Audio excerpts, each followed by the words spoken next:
I am सुरत सिंह। आज मैं अपने पिछले वीडियो के जो भी कंटेंट्स थे उन्हें फिर से आज मैं आपको एक बार रिवाइज करा देता हूं। अगर आपने नहीं देखा तो प्लीज़ मेरा वीडियो मेरे चैनल के फर्स्ट वीडियो में जाकर देख लीजिए। हमारा फर्स्ट इनॉग्रेशन वीडियो है। इससे आपको आज के वीडियो का कंसेप्ट एक्चुअली समझ में आएगा। ग्रेजुअली जो मेरा आज का वीडियो का कंसेप्ट है वो है आक्रमण। बेसिकली हम जब भी किसी बुक को पढ़ते हैं तो उससे पहले हमें उसका टाइटल का मतलब पता होना चाहिए। क्यों मैंने ये आक्रमण सिलेक्ट किया ये भी मैं आपको ज़रूर बताऊंगा। मैं कोई और वर्ड भी यूज़ कर सकता था इस अपने टाइटल के लिए, बट मुझे आक्रमण अप्रोप्रिएट लगा, सही लगा। इसका जो बेसिक रीज़न था वो ये ही था कि मैंने आक्रमण को इसलिए लिया कि इसका ये एक हिंदू परतत्व शब्द है जिसका कि क्लियर मीनिंग होता है कि अगर आक्रमण आप कहते हैं इसका मतलब कि अपने अपोनेंट पे एक ज़बरदस्त अपना हमला पूरे फौज के साथ, कहें एक तरीके से पूरी सेना के साथ। तो जो लीडर्स होते थे पुराने टाइम पे क्यों आक्रमण चिल्लाते थे, क्यों उन्हें एक बड़े से स्टेज की जरूरत होती थी, या कहूँ कि बड़े रथ पे या घोड़े पे बैठ करके वो झंडा ऊंचा करते थे या फिर कुछ ऐसा सिंबल देते थे कि जिससे हजारों के सैनिक जो उनके पीछे खड़े होते थे उन सभी को वो एक ही बार में मैसेज दे सके कि अब हमें दुश्मन पे अपनी पूरी मेंटल फिजिकल स्ट्रेंथ के साथ हमला करना है। और क्यों चिल्लाया जाता था आक्रमण। आक्रमण एक्चुअली एक एग्रेसिव वर्ड है, एक फायर प्रोड्यूसिंग वर्ड है, एक वार्म कह सकते हैं कि आपको ये वार्म प्रोवाइड कर सकता है आपकी बॉडी को। जब अगर आप बार बार चिल्लाएंगे तो आपके अंदर एक अलग से एग्रेशन, एक पैशन, अगर आप कोई चीज नहीं कर पा रहे हैं और आप बार बार आक्रमण चिल्लाते हैं और फिर उस चीज के बारे में सोचते हैं, आई बेट आप थोड़ा सा कुछ एक्सटेंट तक उस चीज के क्लोजर जाएंगे। तो ये जो चीजें थी ये साइंटिफिकली भी मतलब चुनी गई थी। इन चीजों का, इन वर्ड्स का जो मीनिंग था, कुछ वर्ड्स होते हैं जो कि रोमांटिक फील देते हैं, कुछ एग्रेसिव फील देते हैं। तो सभी का अपना एक जगह है, सभी की अपनी एक पोजीशन है। तो आक्रमण जो यहाँ पे मैंने यूज किया है, मैं किसी पर्सनल इंडिविजुअल को या किसी भी कम्युनिटी को डायरेक्टली हिट करने नहीं चाहता हूँ, या किसी को भी फीलिंग्स को हर्ट करने की मेरी कोई इच्छा नहीं है। अगर बाय द वे इस वीडियो से कई लोग टारगेट हो सकते हैं शायद, अगर आपके भी कोई सुपरस्टार, कोई आइडल थे जिनको आप मतलब अपना आइडल मानते थे और अब आपको ऐसा लगता है कि यार इन्होंने ये गलती की है या वो गलत है इस फील्ड में, तो आपको जस्ट बेसिकली उन्हें बॉयकॉट करना है। बस बेसिकली जो अब हम जो कर सकते हैं, अब हमें रोड पे निकल के प्रोसेशंस निकालने की जरूरत नहीं है हमें सपोर्ट करने के लिए लोगों को। आपने देखा सोशल मीडिया इन्फ्लुएंसिंग की कितनी मतलब रीच आगे तक पहुंच चुकी है। एक अभी जो हाल का मैं इंसिडेंट बता दूं, 80 ईयर ओल्ड एक आदमी जो ढाबा चला रहे थे, उनके बारे में भी आपको मैं बता दूं उनका किस तरीके से जो मतलब बिजनेस है वो बूस्टअप हो गया है सोशल मीडिया से। वहां पे किसी ने रैलियां नहीं निकाली, कोई कैंडल लेके खड़ा नहीं हुआ। तो जरूरी नहीं है कि हम सारी चीजें मांग के ले, हम कितनी चीजें फैला भी सकते हैं, कितनी चीजें मतलब लोगों तक पहुंचा भी सकते हैं। तो जो मेरा बेसिकली था आक्रमण, ये एक स्टेज मैंने तैयार किया है अपने लिए जहां से मैं उन लोगों को डायरेक्टली हिट करने की कोशिश कर सकता हूं, या आप लोग भी डायरेक्टली उन लोगों को टारगेट कर सकते हैं जो लोग की मतलब दूसरों का कैरेक्टर असैसिनेट कर सकते हैं। यार मतलब अगर हम अच्छा नहीं कर सकते तो कम से कम किसी का बुरा मत करो। बट अब हमें थोड़ा सा अलग सोचना होगा।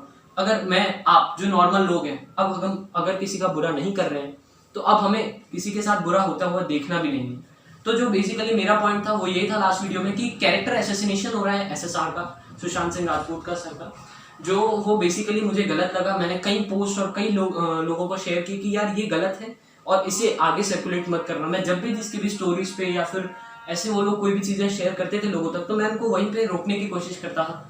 मैंने अपना पूरा ट्राई किया कि मैं ऐसी चीजों को सर्कुलेट होने से रोक सकूं कि जो कि एक पब्लिक में सिंपैथी का मतलब रिलीज करे।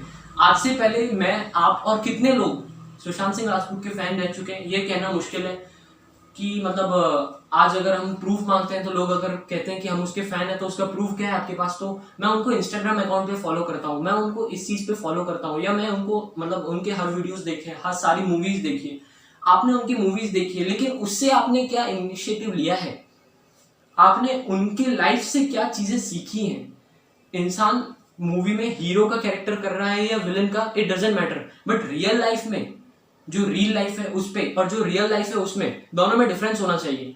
तो आक्रमण मैंने इसीलिए चुना था कि डायरेक्टली उन इंडिविजुअल्स को सीधा हिट कर सकूं, उनके लिए एक स्टेज तैयार कर सकूं। मैंने कहा ना अभी एक जबरदस्त वर्ड आया है नेपोटिज्म, जिसका मतलब होता है कि उन्हें पहले से एक स्टेज तैयार है जहां से वो कुछ भी करें, बट उन्हें व्यूज मिल रहे हैं, उन्हें पैसा मिल रहा है, सब कुछ मिल रहा है। तो वहां पे अगर स्टेज तैयार है, अगर आप अपने स्टेज फियर को, फोबिया को थोड़ा सा भी कंट्रोल करके परफॉर्म करते हैं तो बेसिकली जो ये गारंटी है कि आप आगे तक जाएंगे, आप सुपरस्टार बन जाएंगे, चाहे फिर आप काफी आगे तक बढ़ सकते हैं। लेकिन यहाँ पे जो नॉर्मल लोग हैं जो कि मतलब बैकवर्ड क्लासेस से आ रहे हैं या फिर थोड़े अलग डायरेक्शन से कह सकते हैं कि हम, जिन्हें कि मतलब एक आज कहते हैं ना कि आप अगर किसी से पूछोगे कि हीरो बनना है तो कोई भी मना कर देता है, नहीं बनना है। Why before this SSR also, क्या कोई कहता था कि मैं एक्टर बनूंगा? क्यों? क्योंकि कहते थे वहां पे तो जिनकी जान पहचान है वो जा सकते हैं खाली, क्योंकि इसका ना कोई नॉमिनेशन होता है ना ऑडिशन होता है प्रॉपर वे में, जो भी होता है मतलब सब कुछ पैसे पे होता है। तो ये चीजें हैं कि उन्होंने एक स्टेज पहले से प्रिपेयर किया, तो अब हमें बेसिकली एक स्टेज प्रिपेयर करना है। मैंने कोशिश की थी, मैंने अपना बेस्ट दिया था। लास्ट वीडियो में भी मैंने 300 लोगों को मतलब एक ही वीडियो में ज्वाइन किया है। हो सकता है कि उन्होंने सिर्फ 1 मिनट देखा हो या 2 मिनट, आई डोंट केयर। अगर उन्होंने 1 मिनट भी देखा है तो मैं खुश हूं कि मेरी आवाज 300 लोगों तक 1 मिनट यानी कि 300 मिनट्स मैंने दूसरों के लाइफ में अपनी लाइफ से दिए हैं। और मैं खुश हूं कि उसमें एक पॉजिटिव इंटेंट दिया उनको कि वो किसी का कैरेक्टर असैसिनेट होते हुए नहीं देख सकते। तो बेसिकली जो मैं टारगेट कर रहा था, मैंने कहा था कुछ इंडिविजुअल्स को मैं टारगेट करूंगा, तो वो इंडिविजुअल्स जो हैं वो सीधा SSR केस से रिलेटेड है। एक आपने देखा होगा कि एनसीबी ने कई लोगों को अरेस्ट किया एक साथ, कई लोग मतलब बड़े बड़े जो एक्टर्स थे एक्ट्रेसेस थे पकड़े गए। तो ऐसा लग रहा था जैसे इसी ईयर का फिल्म फेयर अवार्ड ही वहीं पे होने वाला है, जिस हिसाब से मतलब क्राइटेरिया चल रहा था। और फिर अचानक से सब कुछ स्टॉप हो चुका है।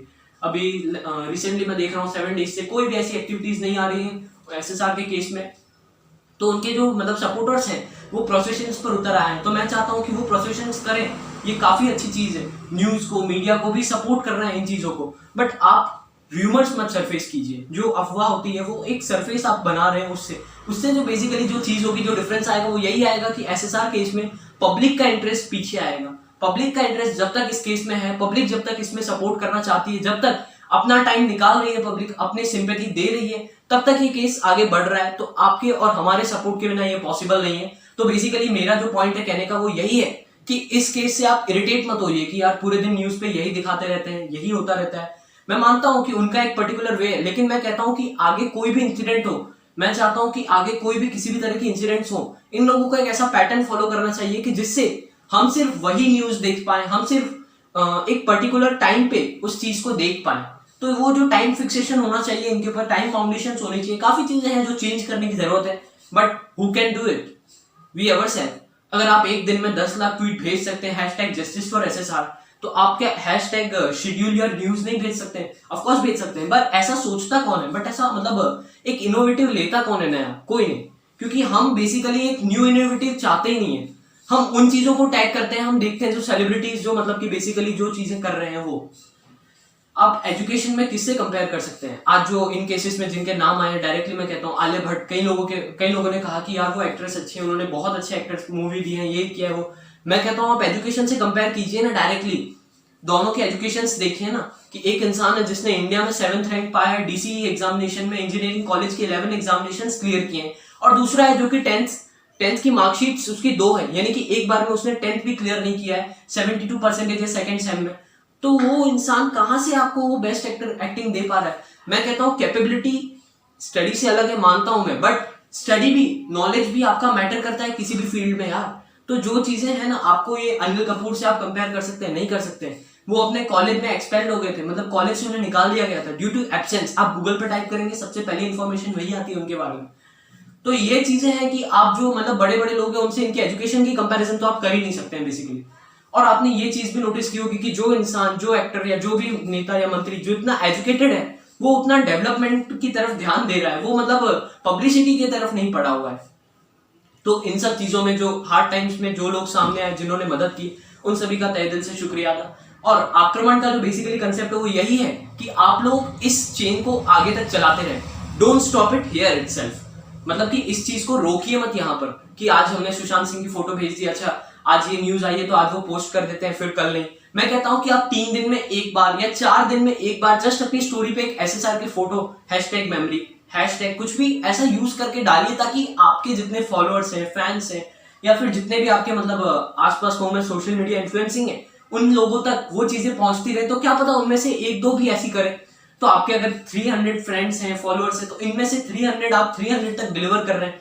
मतलब ये चीजें मैटर करेंगी आगे जाकर के। मतलब हम लोगों को अगर हमारे पास डेली बहुत सारे काम है, डेली बहुत सारे इवेंट्स हो रहे हैं, लेकिन फिर भी इंडिया में ऐसा पहले मतलब मुझे लग रहा है कि शायद पहले ही ऐसा है, ये ऐसा सिंगल केस है जिस पर लोग इतने टाइम से मतलब कि होल्ड करे बैठे हुए हैं, और जिसपे मतलब कि ऐसा नहीं है कि नॉर्मल लोगों का हाथ है इन मर्डर में या फिर इन सब चीजों में, बहुत ही हाई कम्युनिटी पीपल का हाथ है। फिर भी हम लोग इन चीजों को होल्ड करके कैपेबिलिटी के साथ खड़े हैं, क्योंकि हम इन चीजों को भूले नहीं है। हम इन चीजों में हमारी अभी पब्लिक की सिंपैथी है, तो वो मेंटेन रखने के लिए सबसे बड़ी चीज जो है वो है कि इनका कैरेक्टर एसेसिनेशन रोकना है हमें। और उसके बाद उन लोगों को टारगेट कीजिए जो लोग आपको लगता है कि इस केस से जुड़े हुए हैं, या फिर मैं ऐसा नहीं कहता हूं कि आप डायरेक्टली हिट कीजिए या फिर किसी की फीलिंग्स को आप मतलब कि बर्न आउट कीजिए, बट स्टिल आप कुछ ऐसा कीजिए कि उन्हें फील हो कि शायद वो गलत है।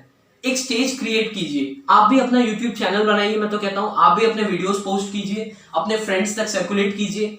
क्या फर्क पड़ता है अगर आपके 15 ही सब्सक्राइबर्स हैं तो, बट अगर 300 लोग आपको देख रहे हैं, 400 लोग आपको देख रहे हैं, और उन 400 में से क्या पता आगे 10 लोगों ने ऐसा इनिशिएटिव लिया, तो ये जो चेन है ये बढ़ता जाएगा। जरूरी नहीं है कि हम सब मिलकर के किसी एक के पीछे चले। हो सकता है मेरा थॉट भी कल गलत साबित हो सकता है कल किसी और का थॉट गलत साबित हो सकता है, जो या मैं भी गलत प्रूव हो सकता हूं कल। लेकिन बेसिकली जो मेरा कहने का मतलब ये है कि एक क्वालिटी अपने अंदर लाइए कि इनोवेटिव हमें लेना है। We don't have to wait for it कि कोई और अगर कोई सुपरस्टार या कोई ऐसा इंसान उसकी फोटो रखता है या फिर उस चीज की हैशटैग बनाता है तो हम उसको डेली अपने पोस्ट पे डालें। और ये लोग भी जो डालते हैं आप उसको कभी इन्वेस्टिगेट नहीं करते हैं। बेसिकली हम सभी एक बेसिक वर्ड यूज करते हैं, hashtag RIP, rest in peace. इसका मतलब होता है कि जो भी आदमी मर चुका है या जो भी मतलब कि पैराडाइज को जा चुके हैं उनको शांति मिले बेसिकली। बट एक्चुअली इसका मीनिंग हमारे हिंदू उसके हिसाब से बहुत ही डिफरेंट है।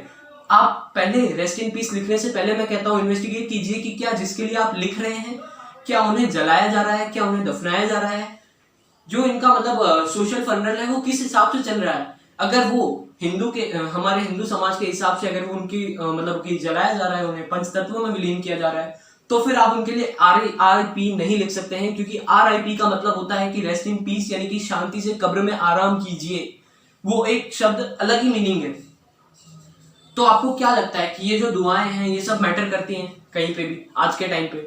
शायद करती हैं, पर अगर 1 करोड़ से ज्यादा लोग या 10 करोड़ से ज्यादा लोग किसी एक के लिए गलत दुआ मांग रहे हैं, गलत डायरेक्शन में मतलब मिसलीड हो रहे हैं एक तरीके से, क्यों हो रहे हैं? क्योंकि मॉर्निंग में हम जब उठते हैं तो एक्टर्स और फिल्म स्टार्स उन लोगों की स्टोरीज देखते हैं, तो बेसिकली जो उन्होंने डाला होता है हम सोचते हैं अच्छा आज ये हुआ है तो हमें भी ये करना चाहिए ताकि पब्लिक इंटरेस्टेड हो। बट ऐसा कुछ हम नया इनोवेटिव नहीं सोचते हैं, जिसकी वजह से कि हम पीछे रह रहे हैं।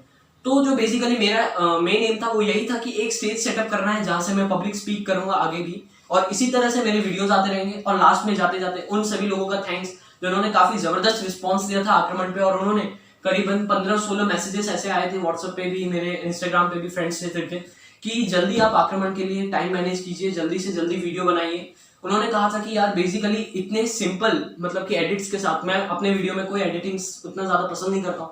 उन्होंने कहा कि मतलब ज्यादा कहीं आपके वीडियोस से कहीं आग नहीं निकल रही कहीं मतलब उस तरीके के उन्होंने कहा था कि आपके वीडियोस इतने सिंपल एडिट्स के साथ आपने जितनी चीजें एक्सप्लेन की वो मतलब आगे भी आप करते रहे। तो उन्हें काफी अच्छा लगा, तो मुझे भी अच्छा लगा कि यार 10-15 लोगों ने तो लगता है पूरा वीडियो मतलब 1 से नहीं 2 बार देखा हुआ है, क्योंकि मैं खुद अपने वीडियोस 2-3 बार देखता हूँ, तब उसको समझता हूँ कि मैंने एक्चुअली क्या बोला है। जो मैं बोल रहा हूँ यहाँ पे वो कोई स्क्रिप्टेड लाइंस नहीं है कि मैं कहीं से भी कुछ भी आपको बोल रहा हूँ, ये मेरे माइंड के थॉट्स हैं जो मैंने जनरेट किए हैं और सोचने पे, इनोवेटिव लेने पे। तो ये आप भी कर सकते हैं, बेसिकली आप भी कुछ चीजें ऐसी कर सकते हैं। जो मैंने डिसाइड किया है वो यही किया है कि मैं मतलब SSR जो थे उनकी मतलब कि एक फेम को, उनके नाम को आगे कैरी ऑन तक करने के लिए एक स्टडी चैनल मतलब कि इसी तरह से मैं डिजाइन करूंगा, जिसमें मैं बेसिकली स्टूडेंट्स की स्टडी की चीजें डालूंगा, क्योंकि उनका एक ड्रीम ये भी था कि वो स्टूडेंट्स को फ्री एजुकेशन देना चाहते हैं, और वो बिहार में ही ये स्कूल्स और मतलब इंस्टीट्यूट ऐसा ओपन करना चाहते थे जहाँ पे स्कॉलरशिप वाले स्टूडेंट्स मतलब कि जो गरीब हैं और जो पढ़ने के कैपेबल हैं उन्हें वो रिसोर्सेज प्रोवाइड करना चाहते थे। उन्होंने कहा था कि मतलब कि जो उनका ड्रीम था, ड्रीम डायरी थी, उसमें काफी चीजें लिखी थी। आप सभी ने वो डायरी पढ़ी है, पर हम सभी में से किसी ने एक ने भी ऐसा नहीं सोचा कि हाँ ये ड्रीम तो मैं भी पूरा कर सकता हूँ। वाई? क्योंकि हमें ऐसा इनोवेटिव नहीं है। हम सोचते हैं कि हम ये चीज ऑप्शनल में नहीं है अपने, ये ऐसा है मतलब कि अगर आप उस नाम के साथ जुड़ जाओगे, उस नाम के साथ या उस पर्टिकुलर पर्सन के साथ जुड़ करके वो काम करते हो ना, तो आपके काम करने का पैशन ही अलग होता है। आपके मतलब कहते हैं कि एक अलग ही सोर्स ऑफ फील्ड आपके में डेवलप हो जाएगी। तो मैं वही चाहता हूं कि आप सभी भी कोशिश करें कि आप भी 1-1, 2-2 मिनट के छोटे छोटे वीडियोस अपने फ्रेंड्स के बीच में दें, अपने मतलब यूट्यूब चैनल्स क्रिएट करें, काफी मतलब एक स्टेज सेटअप करें इन शॉर्ट। और ऐसा ना हो तो 5-6 जन मिल करके भी एक ही स्टेज पे अगर वीडियोस डालते हैं मैं भी अपने चैनल पे इस तरह के एजुकेशन वीडियोस और जितने भी जिस तरह के वीडियोस आप डालते हो, अगर आपको मेरे चैनल से भी पोस्ट करने हैं तो मोस्ट वेलकम, आप मुझे मैसेज कीजिए। और मतलब कि इस तरीके से मैं चाहता हूँ कि एक स्टेज सेटअप हो जहाँ से हम डायरेक्टली पब्लिक को मतलब कि अपनी आवाज, कहते हैं एक आवाज पहुंचाना, वो पहुंचा सके। तो आक्रमण का बेसिक मोटो यही था। अब लास्ट में जाते जाते एक लास्ट वीडियो में एक क्वेश्चन आया था बड़ा जबरदस्त। एक प्रथम बारोट करके हैं जिन्होंने टाइप करके लिखा था कि अगर सुशांत सर इतने अच्छे थे तो फिर वो रिया, श्रद्धा या फिर इन जैसे लोगों के बीच में क्यों रहते थे। तो मैं उनको अब एक्सप्लेन करता हूँ कि ऐसा बेसिकली हुआ क्यों। मैं कोई भी जो वीडियो देख रहा है, मुझे ये नहीं पता कि ये वीडियो कितने लोग देख रहे हैं, किस तरह के लोग देख रहे हैं और कहाँ कहाँ पे ये वीडियोस जा रहे हैं। तो बेसिकली जो हमारा मोटो है वो यही है कि जो मैं तो डायरेक्टली यहाँ स्पीक कर रहा हूँ और ये वीडियो डाल रहा हूँ आगे, उसी तरह वो मूवीज बनाते हैं और वो मतलब कि डालते हैं आगे। उन्हें ये आइडिया नहीं आता है मतलब आई थिंक सो कि मतलब कि अपने आसपास क्या लोग हैं। और मुझे लगता है ऐसा कि लास्ट में आई थिंक कि उन्हें कुछ चीजें ऐसी पता चली हो शायद कि जिसकी वजह से मतलब कि वो इरिटेट हो रहे हो, जिसके उन्हें लग रहा हो कि ये गलत है और मुझे इस पे एक्शन लेना चाहिए। और जब जैसे ही मतलब कि उन लोगों को पता चला कि SSR एक्शन लेने वाले हैं, कुछ कंप्लेन कर कुछ ऐसा करने वाले हैं, तो इनको सुसाइड डिक्लेयर करके इनको मार दिया गया या जो भी ऐसा कुछ हुआ होगा। आई थिंक सो ऐसा ही सिनेरियो रहा होगा। और क्योंकि मैंने कहा ना कि इन्हें कहीं से आई डोंट थिंक सो कि इनका कोई मतलब रिलेटिव था बॉलीवुड में या कोई एकदम से कहते हैं एकदम नई दुनिया में थे ये, यहाँ पे इनको कोई मतलब कि अवार्ड्स नहीं मिलते थे, यहाँ पे कोई इनको सपोर्ट नहीं करता था, कोई प्रमोट नहीं करता था, ये अपनी कैपेबिलिटी पे पिक्चर्स करते थे। और इनकी जो लीगेसी थी पिक्चर्स की, जो ये पिक्चर्स बनाते थे, हर मूवी के पीछे एक स्टोरी छुपी है कि इनके हार्डवर्क और डिटर्मिनेशन को वो डिटरमाइन करती है। हम सभी ने MS धोनी देखी है, बट हम MS धोनी के पीछे वो चीजें भी सुनी बाद में MS धोनी से कि MS धोनी ने इन्हें ये भी कहा था कि आप इतनी अच्छी क्रिकेट खेलने लग गए हैं आपके क्रिकेट कोच से, मतलब कि आप अब रणजी ट्रॉफी तक खेल सकते हैं। MS धोनी जैसे एक्सपीरियंस क्रिकेटर ने इनकी बैटिंग स्टाइल्स और पिकअप्स को देख करके कहा था। व्योमकेश बख्शी जो मूवी इन्होंने बनाई थी, क्लासिकल लेजेंडरी मूवी थी, और उस मूवी में भी डायरेक्टर ने डायरेक्टली कहा कि 6 मंथ तक इन्होंने अपने मोबाइल फोन का यूज नहीं किया था, ये कहते हुए कि इन्होंने कहा, रीजन दिया था कि मैं इन्वेस्टिगेट करना चाहता हूँ कि कैसे उस टाइम पे जो इन्वेस्टिगेटर्स थे वो इन्वेस्टिगेट करते थे। और मतलब कि जो डायरेक्टर थे उन्होंने कहा था कि इनकी आदत हो गई थी बुक्स पे सारी चीजें लिख के रखना, अपनी डेली मतलब एक्टिविटीज को भी ये नोट्स करते थे। तो मैं तो नहीं मुझे मतलब इसका कंसेप्ट समझ में नहीं आया इन चीजों का कि क्यों वो ऐसे लोगों के बीच में थे। बट आई थिंक सो कि शायद उन्हें कहीं से कोई जगह नहीं मिल रही थी, तो वो जरूर ऐसा सोच रहे होंगे कि एक बार अगर मेरे लिए स्टेज क्रिएट हो जाए, चाहे वो लोग जैसे भी हो, अगर मेरा एक स्टेज क्रिएट हो जाए तो बाद में मैं उन लोगों को फिल्टर आउट कर सकता हूँ। जैसे आज मैं ये वीडियो सभी तक पहुंचा रहा हूँ फ्री में, बाद में मैं उन लोगों तक पहुंचाने की कोशिश करूंगा, उन्हीं लोगों को शेयर करने की कोशिश करूंगा कि जो कि इंटरेस्टेड है, जो कि मुझे लगता है कि वो सोशली स्पीक कर सकते हैं। तो मैं फिल्टर आउट बाद में करूंगा ना यार, पहले मुझे एक स्टेज तो प्रिपेयर करने दीजिए आप लोगों के काइंड ऑफ इंटरेस्ट किस तरह के हैं, उस हिसाब से एक स्टेज प्रिपेयर होता है। तो आई थिंक सो कुछ ऐसा सिनेरियो रहा होगा आंसर टू हिज क्वेश्चन। और अब आक्रमण को मैं एंड करने जा रहा हूं। तो ये आक्रमण जो है वो कभी एंड नहीं होगा, ये आपके साथ ही कंटिन्यू करेगा। एक नए इनिशिएटिव्स लेते रहिए, और जो भी ऐसे लोग हैं जो कि आपको लगे कि मतलब आप उनको टारगेट कर सकते हैं उनके पोस्ट से, क्योंकि यार बेसिकली हम देख सकते हैं कि मतलब कि SSR के फॉलोअर्स इंस्टाग्राम पे आप देखिए आई थिंक 11.9 मिलियन या फिर 12 मिलियन आसपास। तो ये चीजें मैटर करती हैं कि मतलब उनके डेथ से पहले I think before in the मतलब 14 जून आई थिंक उनके फॉलोअर्स थे इंस्टाग्राम पे आई थिंक 8 मिलियन और 9 मिलियन के राउंड अबाउट। और उसके बाद ही डेथ के बाद 2 मिलियन 3 मिलियन बूस्ट हो गए। क्यों बूस्ट हुए? क्योंकि वो लोग पब्लिसिटी के लिए शो करना चाहते थे कि हम इनके फॉलोअर्स हैं, ये हमारे फेवरेट हीरो थे। आप अगर ये आपके फेवरेट हीरो थे, मोस्ट वेलकम, आप आइए आगे। अगर आपके थे तो आप आइए, उन्हें सपोर्ट कीजिए। अब आपको उनकी सपोर्ट की जरूरत है। उस टाइम पे जो आपने 2-3 दिन में जबरदस्त अपना जोश दिखाया था, सारे वीडियोस डाले थे अपने पोस्ट पे, सारी चीजें, वो अब जरूरत है उस चीज की, तो वो कीजिए आगे। मैं ओपनली इनवाइट करता हूं उन लोगों को, मोस्ट वेलकम। आप आइए और आप अपनी सारे जितना भी आप पावर लगा सकते हैं लगाइए इस केस को आगे ले जाने में। तो बेसिकली मैं यही चीजें कहूंगा आप सभी से। और नमस्कार, इस वीडियो को देखने के लिए थैंक्स वेरी मच। जय हिंद, जय भारत।